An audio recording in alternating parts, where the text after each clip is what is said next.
Hello everyone, you are on the channel Scary Story. Today I'm going to tell you a story about a window that looked out onto something much more sinister than just an old cemetery. So, dim the lights, get comfortable, and let's begin. When my family moved into the old house on Hemlock Lane, everyone told us we were lucky. It was a beautiful Victorian, a real fixer-upper, but with so much character. The previous owner, a reclusive old woman, had passed away, and we got it for a steal. The house sat at the end of a quiet street, its back garden bordering the town's oldest cemetery, a sprawling Gothic expanse of weathered tombstones and weeping willows. Most people found it creepy, but I was fascinated. I was a teenager then, obsessed with all things spooky and mysterious. My room was on the second floor, a cozy attic space with a large arched window that offered a perfect panoramic view of the cemetery. It became my favorite spot. I'd spend hours just sitting there, watching the seasons change over the silent city of the dead. I imagined the lives of the people buried there, creating stories for each fading name on the stone. It was peaceful, almost poetic. The first few weeks were idyllic. We were busy with renovations, painting walls, and sanding floors. The house felt full of life and promise. But as we settled in, strange things started to happen. It began with small, easily dismissible occurrences. A cold spot in the hallway that never seemed to warm up, the scent of lavender, the old woman's favorite, we were told, wafting through the house at odd hours, doors creaking open on their own. My parents chalked it up to the house settling, old pipes and drafts. But I wasn't so sure. The real strangeness, however, centered around my window. One night I was reading by its light when I saw a flicker of movement in the cemetery. I looked up, expecting to see a deer or a fox, which were common in the area. Instead, I saw a figure. It was tall and thin, dressed in what looked like old-fashioned clothing, moving slowly between the gravestones. I couldn't make out any features, but its presence felt heavy, oppressive. It stopped by a large, ornate mausoleum and just stood there motionless, as if waiting. I watched for what felt like an hour, my heart pounding, until it simply vanished into the shadows. I tried to tell myself it was just my imagination, fueled by my love for ghost stories.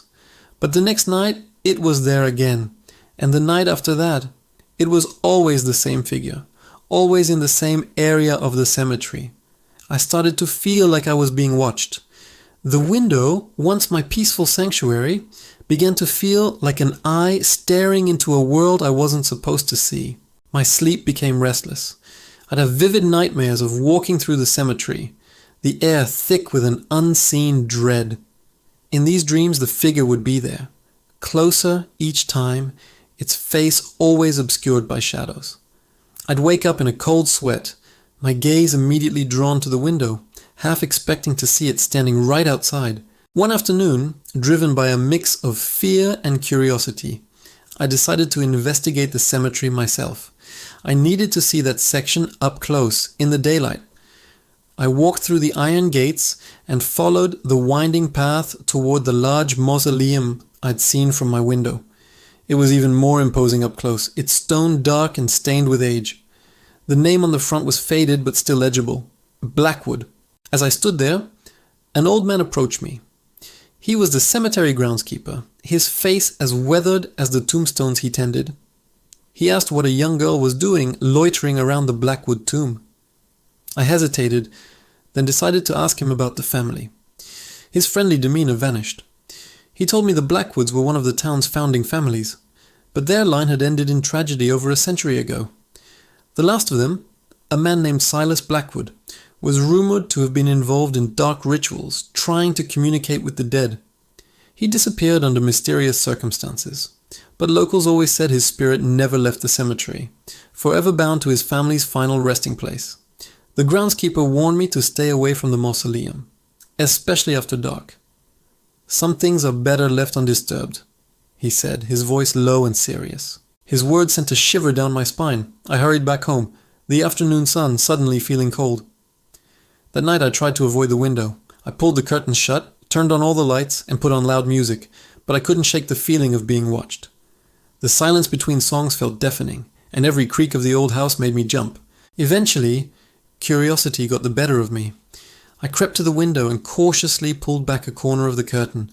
The cemetery was bathed in moonlight, and there he was, the figure of Silas Blackwood, standing right by his mausoleum. But this time was different. He wasn't just standing there, he was looking directly at my window. Even from that distance I felt his gaze lock onto mine. It was a cold, empty stare that seemed to pierce right through me. Then he raised a hand and beckoned to me, a slow, deliberate invitation. I screamed and stumbled back, falling to the floor. My parents rushed in, asking what was wrong. I was hysterical, pointing at the window, babbling about a man in the cemetery. My dad went to look, but he saw nothing, just the quiet, empty graveyard. They tried to calm me down, saying it was just a nightmare, that the stories I'd been reading were getting to me. They didn't believe me. How could they?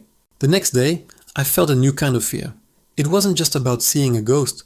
It was the feeling of being haunted, personally. That night, I barricaded my door with a chair and decided I would not look out that window no matter what. I tried to sleep, but the house seemed to conspire against me. A tapping started on the window pane. Tap, tap, tap, slow and rhythmic. I squeezed my eyes shut, pulling the covers over my head. The tapping grew louder, more insistent. Tap, tap, tap. It sounded like someone was desperately trying to get my attention, or get inside. My terror was absolute. I lay frozen in bed, listening to the relentless tapping. Then it stopped. A profound silence filled the room. I held my breath, waiting. After a few moments, a low, guttural whisper slithered through the glass. It was a single word, my name, drawn out and distorted as if spoken through water. That was my breaking point. I scrambled out of bed, threw open my door, and ran into my parents' room, sobbing. This time, they saw the genuine terror in my eyes. They didn't question me. I slept on a mattress on their floor for the rest of the week. We started looking for a new place almost immediately. My parents, though they never admitted it, knew something was deeply wrong with that house. The strange occurrences had become more frequent for them too. Objects moving, whispers in empty rooms. The final straw came one evening when we were all downstairs. We heard a massive crash from my room. My dad grabbed a baseball bat and we cautiously went up to investigate. My bedroom window, the large arched window that had once been my favorite feature of the house, was shattered. Shards of glass covered the floor, but there was no rock, no branch, nothing that could have broken it from the outside. The glass had shattered outwards, as if something from inside the room had tried to break out. We moved out a week later. We didn't even pack everything. We just took what was essential and left. I never looked back at the house on Hemlock Lane. I never wanted to see that window or the cemetery behind it ever again. Years have passed and I now live in a modern apartment in the city with a view of skyscrapers and bustling streets. It's loud and bright, and I've never felt safer. Sometimes though, on quiet nights, I think about that window. I think about the silent figure of Silas Blackwood, forever watching from his stone prison. And I wonder, was he trying to get out? Or was he trying to pull me in? Some windows, I've learned, open up to views that we are not meant to see. And some doors, once opened, can never truly be closed. Thanks for listening to my story. If you enjoyed it, please hit that like button and subscribe to Scary Story for more chilling tales. Stay safe out there, and always be careful what you're looking at, especially in the dark. Good night.